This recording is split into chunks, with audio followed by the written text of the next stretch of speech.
Balaa sigiga lafaa yeroo jedhan baay'oliin keenya akka waan salphaatti ilaalla. Waan salphaas nutti fakkaata. Kun wallaalummaa keenyadha malee sigiga lafaa jechuun viidiyoo ilaalaa jirru jechuu keenyadha. Goofaatti seenaan naasaan laphee namaa cabsuu uumameera.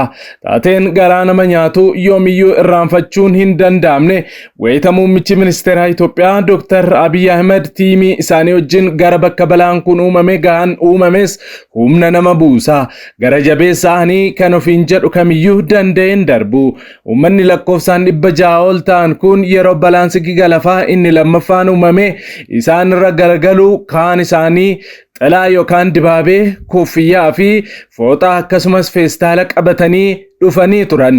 Warra balaan sigiga lafaa inni jalqabaan haguugee baasuudhaaf jechuudha. Utuu isaan kana keessa jiranii balaan sigiga lafaa inni lammaffaan uumame isaan irra garagalee. Biyyichi itti jigee sa'aatii 24 booda garuu wayaa isaanii fi meeshaalee isaanii qofaatu argame. Kaan isaanii ammoo roobni roobaa ture reenfa isaanii fuudhee sokkeera. Ati tokko maatii fi ijoollee ishee 13 guutuu du'aan dhabdeetti. Isumayyuu warra reenfa isaanii argattes awwaallattee hanga ammaatti reenfi isaanii kan hin argamne hedduudha.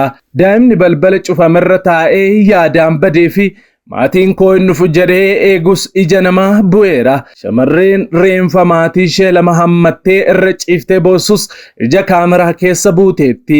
Dr. Abiyyii fi haati warraan isaanii akkasumas ministeerri muummee duraanii Hayilamaariyaam Dassaaleny akka kanatti bu'anii kan beekan hin fakkaatu. Dhugumaan lapheen isaanii baay'ee akka cabee fi miirri isaanii baay'ee akka jeeqame ni mul'isa. Wayita isaan Finfinnee ka'anii Goofaa gahan namoonni maatiin isaanii jalaadhuman akka waan isaan fidanii fi dhufanii laphee of rukutaa oliif gadi fiigaa mul'ataniiru. Dr. Abiy Ahmedis ija isaanii ilaaluu dadhabuudhaan lafa ilaalaa bu'an. Seenaa baay'een haassaa fi gaddisiisaan biyya kana keessatti uumameera. Inni kun garuu yoomuu sammuu namaa keessaa kan hin banne taatee laphee namoota hedduu hunkuteessee ta'eera. የመጀመሪያው የሰመጠው ቤት ይህ ነው። በዚህ ቤት ውስጥ የሚገኙ 4 ወገኖች ህይወታቸው አልፏል። ሁለቱ የተገኙ ሲሆን ሁለቱ እስካሁንም ድረስ እየተፈለጉ ይገኛሉ። በዚህ ቤት ውስጥ አፈር በላያቸው ላይ ተመልሶ የቀሩ ወገኖችን ለማውጣት የመጡ የአካባቢው ህብረተሰብ፣ የከተማው ወጣት በዛ ስፍራ ላይ ቆሞ ሲመካከሩ ከላይ በኩል የተንሸራተተው አፈር እዛው ቦታ ነው ያስቀራቸው። ቀድሞ የሰመጠው የናንተ ቤት ነው? እኛ ቤት ነው። እሱ ቤት ነው ቀድሞ የሰመጠው። እዚህ ቤት ውስጥ የተገኙ ሰዎችን ለማውጣት የመጡ ሰዎች ናቸው እዛ የቀሩት። እዛ ሜዳ ላይ ሰው ሁሉ ተሰብስቦ ቆሞ ያለቀሰ ነበር። እንቆፍራለን እንመካከር ብሎ ፖሊሶች ወደዚያ ወጡ ይላል።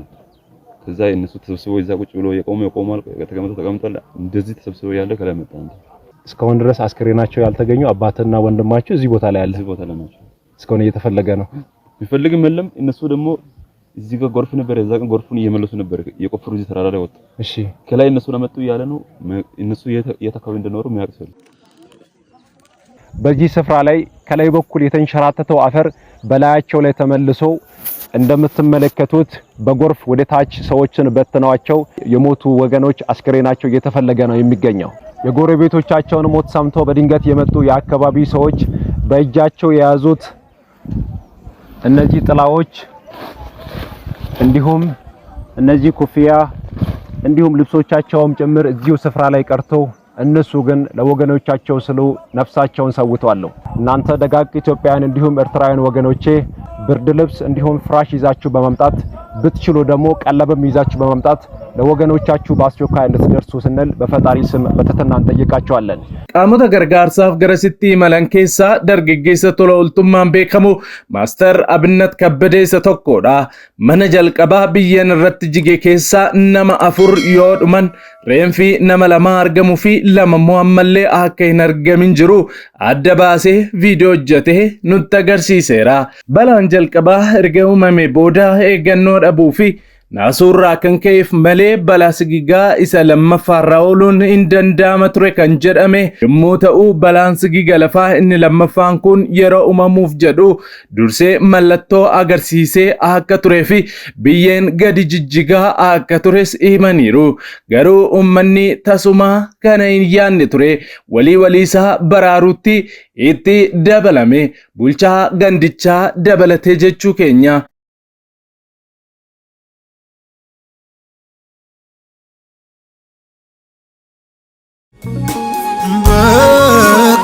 በለን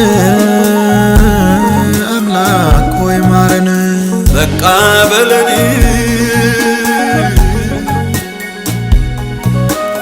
በቃ በለን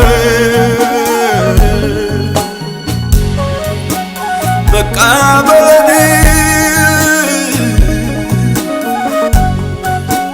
በቃ በለን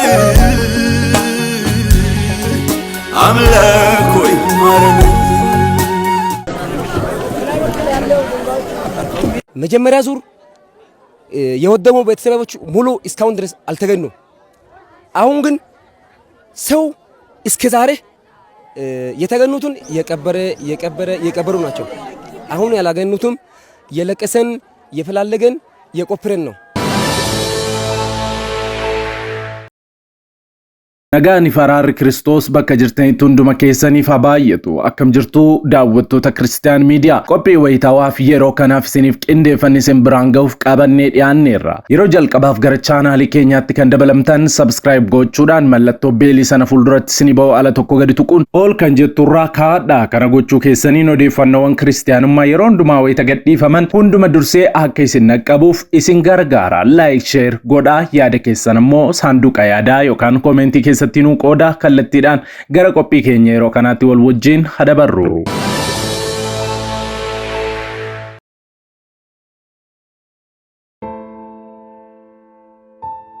Viidiyoo kana like gochuudhaan jalqabaa. Ministeerri muummee Itoophiyaa Dr. Abiy Ahmed naannoo kibba Itoophiyaa godina Goofaa aanaa Gazeetti argamuudhaan lammiilee sababa balaa sigigaa lafaa mudateen miidhaman jajjabeessaniiru. Ministeerri muummee Itoophiyaa Dr. Abiy Ahmed lammiilee balaa uumame kanaan lubbuu dhabaniif gadda guddaa itti dhaga'amee ibsatanii maatii fi firoottan namoota lubbuu dhabaniif ammoo Rabbii isin jajjabeessu jedhaniiru. Ministeerri muummee Itoophiyaa Dr. Abiy Ahmed waliin giiftii dureen Zinaash Tayaachoo fi ministeerri muummee duraanii obbo Hayilamaariyaam Dassaaleeny akkasumas hooggantoonni olaanoon mootummaa bakka balaan kun mudatetti argamuun maatii miidhamtootaa daawwachuun jajjabeessaniiru. Dr. Abiy Ahmed mootummaan hawaasa kanneen deebisee dhaabuudhaaf kan hojjetu ta'us ibsaniiru. Manni maree bakka bu'oota uummataa Itoophiyaa naannoo kibba Itoophiyaa godina Goofaa aanaa Gazeetti balaa sigigaa lafaa mudatee hordofee lubbuu lammiilee darbeef gadda biyyaalessaa har'a irraa kaasee guyyoota 3 turuu labseera. Balaa sigigaa lafaa tibbana naannoo kibba Itoophiyaa godina Goofaa keessatti mudateen yoo xinnaate namoonni 600 ol ta'an dhumuun beekamee jira. Hundeessaan waldaa Christ Army International Church Raajii Iyyuu Cufaa deeggarsa qarshii 500,000 taasise. Raajii Iyyuu Cufaa guyyaa dheengaddaa gaddatti dhaga'amee ergaa karaa TV chaanaalii isaanii dabarsee booda uummata miidhamni guddaan irra ga'e kanaaf deeggarsa kan ta'uu danda'u qarshii 500,000 deeggarsa taasisuu isaa beeksisee jira. በቃ በለን አምላክ ሆይ ማረን በቃ በለን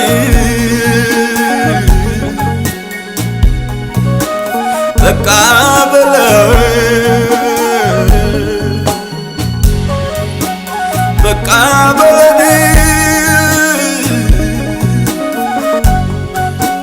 በቃ በለን አምላክ ሆይ ማረን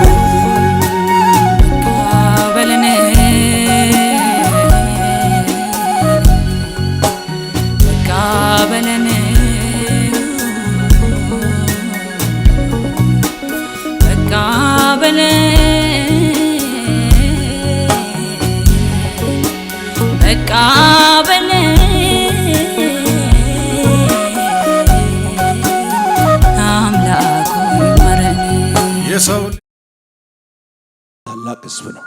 በጣም ፍቅር ነው። ለመጀመሪያ ጊዜ በዛ አካባቢ ላይ ኮንፈረንስ ማዘጋጀት ትዝ ይለኛል። ክራይስት አርሚ ኮንፈረንስ ያዘጋጀሁት በኢትዮጵያ የመጀመሪያው ኮንፈረንስ በጎፋ ላይ ነው። እኔንና አብሮኝ የእግዚአብሔርን መንግስት የሚያገለግሉትን ለመቀበል ከሕፃን እስከ አዋቂ ከታላቅ እስከ ታናሽ አስፋልት ላይ ፀሐይ ላይ አቧራ ላይ ቆሞ ለእግዚአብሔር ሰዎች ልዩ ፍቅር ያሳየ ድንቅ ህዝብ ነው። ዛሬ ላይ ግን በተፈጥሮ አደጋ ሕፃናት፣ እናቶች፣ አባቶች፣ አሮግቶች አፈር ውስጥ ይገኛሉ። በዚህ ሁኔታ ለምትገኝ ለጎፋ ለጥቂት ደቂቃ አብረን እንጸልያለን። እግዚአብሔር ኢትዮጵያን እንዲያስባት መልካም ነገር ለዛ አካባቢ እንዲሆን ይህ ድንቅ ህዝብ በአንድ ጊዜ በብዙ መቶዎች የሚቆጠሩ ከአፈር በታች የመሆን እድል አግኝተዋል። መጽሐፍ ቅዱስ ግን ማስተዋሉ አይመረመርም ይላል። ከቀን ወደ ቀን እየከፋ ለመጣው ለኢትዮጵያውያን ሞት በተፈጥሮ አደጋና በሰው ሰራሽ አደጋ ህይወታቸውን እያጡ ለሚገኙ ወገኖች ትኩረታችን ማድረግ ያስፈልጋል። በጸሎት መደገፍ ያስፈልጋል። ሁኔታዎቹን ሁሉ እግዚአብሔር መቆጣጠር ይችላል። ውስጥም ከሀገር ውጭም የምትገኙ የእግዚአብሔር ቤተሰቦች ይህንን ጸሎት ከኛ ጋር ለጥቂት ደቂቃ እንድትጸልዩ ጋብዛችኋለሁ። እግዚአብሔር ሐዘንን በደስታ የሚቀይር፣ ለቅሶን በሳቅ የሚለውጥ፣ ሞትን በህይወት የሚቀይር አምላክ ነው። ዛሬ ጎፋና አካባቢዋ ህዝቦቿ በታላቅ ስብራት ውስጥ ይገኛሉ። ጩኸታቸውን ሰምቶ እግዚአብሔር ፈጥኖ እንዲደርስላቸው ረዳት ይፈልጋሉ። እግዚአብሔር እንዲደርስላቸው በዚህ በተፈጥሮ አደጋ ህይወታቸውን ላጡ፣ በአደጋ ምክንያት ብዙ ጉዳት ለደረሳቸው ለቤተሰቦቻቸው፣ ለጓደኞቻቸው እግዚአብሔር መጽናናትን እንዲሰጥ በእግዚአብሔር እንዲጽናኑ ጥቂት ደቂቃ እንጸልያለን። Balaawwan uumamaa sigiga lafaa fi kirkira lafaa akka uumaman macaafa qulqulluu irraa argina. Taateewwan kunniin kan raawwataman baroota dhumaa keessa akka ta'an, kana malees hongee fi beellii, dhukkuboonni daddarboon, lollii fi wal waraansillee akka jiraatan macaafni qulqulluun ni dubbata. Kana arginee gaafa taateewwan nu biratti uumaman kana gaafa ilaallus wanti nu cinaatti uumamaa jiru isuma arginedha. Kanaaf bilbila dammaqsituu keenya jechuudha. Maarree miiruma kana keessa taanee tibbanaa balaa tasaa kibba Itoophiyaatti uumame gaafa yaannu waan jennu nu wallaalchisa. Balaa uumame kanaan hanga ammaatti reenfi namootaa biyya jalaa funaanamaa kan jiru yommuu ta'u, taateewwan amanuun namatti ulfaatu uumamaa jiru. Maatiin ijoollee isaanii hunda dhabanii fi ijoollee haadhaaf abbaa isaanii dhabanii kophaa dhaabbatanii boo'an arguun laphee namootaa cabseera. Gaa'ota mootummaa irraa kaasee hanga afyaa'ii biyyoolessaatti namoonni hedduun erga achi ga'anii wanti isaan ijaan argan waan dhagaanii ol ta'uu isaarraa kan ka'e dhaabbatanii boo'ullee dadhabuudhaan kukkufaniiru. Suuraa fi viidiyoowwan ijoolleen reenfa maatii isaanii irra taa'anii utuu boo'anii fi maatiin reenfa ijoollee isaanii irra ciisanii boo'anii baay'ee argineerra. Kana malees suuraa fi viidiyoo daa'imman maatii isaanii hundi jalaa dhumanii kophaa isaanii reenfa maatii isaanii illee awwaallachuu dadhabanii saaxinii reenfaa duukaa ciisanii argineerra. Bulchaa naannichaa fi jaarsolii biyyaa, qaamota nageenyaa fi harmoolii akkasuma daa'imman illee warra du'an keessatti akka argaman beekameera. Hanga ammaatti illee namni badee hin argamin akka jiru himamaa jira. Garuu waan argine kana isin biraan ga'uuf yuutuubii ijaa hin eeyyamneef isiniif qooduu hin dandeenyu. Waaqayyoo araara nuuf haa buusu jecha mootummaan federaalaa fi wardoonni kiristaanaa akkasuma dhaabbileen gargaarsaa fi hospitaalonni ogeeyyiin fayyaa dhimma kana ijoo addaa gochuudhaan cinaa dhaabbadhaan ergaa keenya. Kiristiyaan miidiyaan ammas gadda laphee namaa cabsu kana yeroo dabarsuuf sagalee ta'uuf jajjabina hawwuufiidhaanidha. Waaqayyoo araaraan nu yaadatu jecha viidiyoowwan naannichaa argaman muraasa isaa isiniif aqoonnu.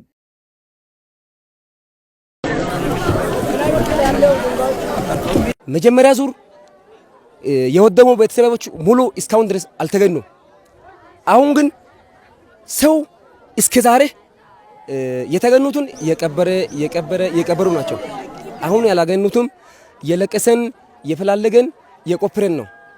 እኛ ሁላችን መተን እየለፋን እየተቸገረን ወረዳው ዞኑም ከክልል ያው የመጡ ሰዎችም ደግሞ ስላሉ በጣም እየደከሙ የሰው ኃይልም ወረዳው ደግሞ ዞኑን ጠይቋል። ማሽን ምናምን ብሎም ሲጠይቅ ማሽንም ደግሞ ለመግባት መንገድ ስለሌለ በጣም ተቸግሮ ማረሚያ ቤት ያሉ ሰዎችንም ደግሞ ዞን ሰዎችም ትብብር እያደረጉ እየደከሙ እስከ ዛሬ የተገኙ ሰዎች ተገኙ፣ ያልተገኙም ደግሞ ብዙ ያለ ሰዎች እዚህ በናዳ ውስጥ አሉ ማለት። አብዛኛው ደግሞ አሁን ያልተገኘ ቤተሰብም ያለ 8-7 ባለቤት የጠፋለ፣ ልጅ የጠፋለ፣ ታላቅ ልጅ የጠፋለ፣ ህፃናት የጠፋሉ፣ እርጉዞች የጠፋሉ።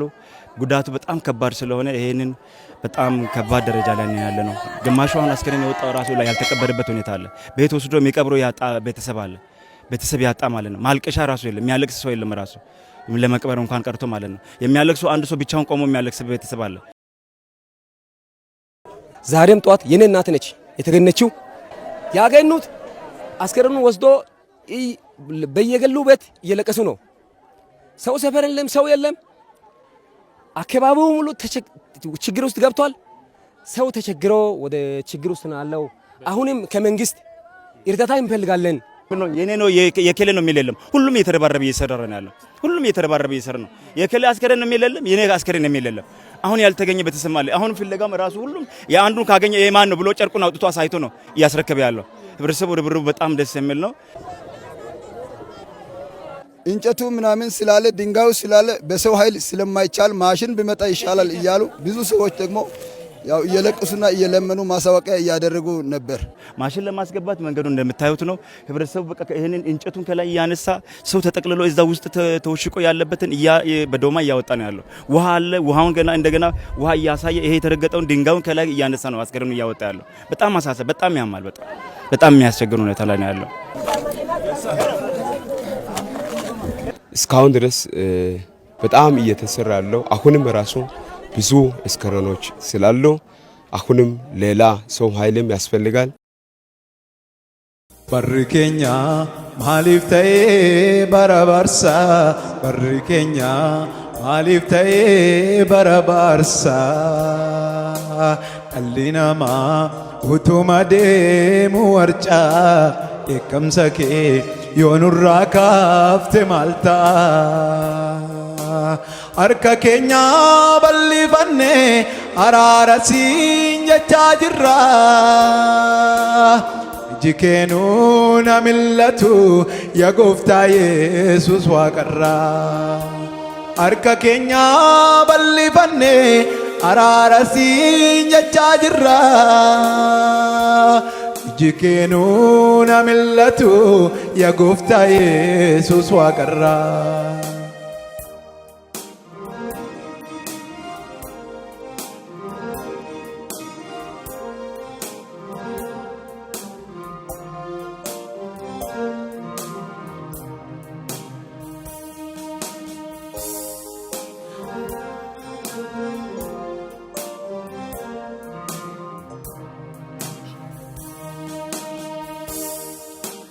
namni karaa kee dagate daandii mataa sarrakaata dubbiin kee oo irraanfatame maaltu dhufaa jira laata harrayyuu baay'ee sodaanne borimmoo maaltu ta'inna utuu makkaasitti jirru yooti mul'atte maal jenna utuu makkaasitti jirru yooti mul'atte maal jenna namni karaa daandii mataa sarrakaata dubbiin kee oo irraanfatame maaltu dhufaa jira laata harrayyuu baay'ee sodaanne borimmoo maaltu ta'inna utuu makkaasitti jirru yooti mul'atte maal jenna utuu makkaasitti jirru yooti mul'atte maal jenna barri keenya maaliif ta'ee barabarsa barri keenya maaliif ta'ee barabarsa dhalli namaa utuma deemu warcaa eekkamsa kee yoonurraa kaafte maal ta'a harka keenya bal'ifanne araara siin jechaa jirra iji keenuu na millatu yaa gooftaa Yesuus waaqarra harka keenya bal'ifanne araara siin jechaa jirra iji keenuu na millatu yaa gooftaa Yesuus waaqarra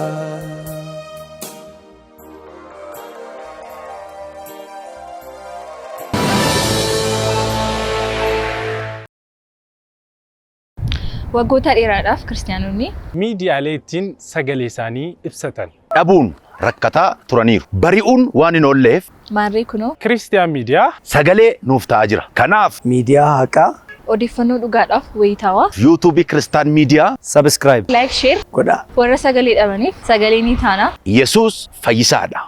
Egaan daawwattoota Kiristiyaan miidiyaa qophiin yeroo kanaaf siniif qindeeffannee kanneen hanga ammaatti daawwattanidha.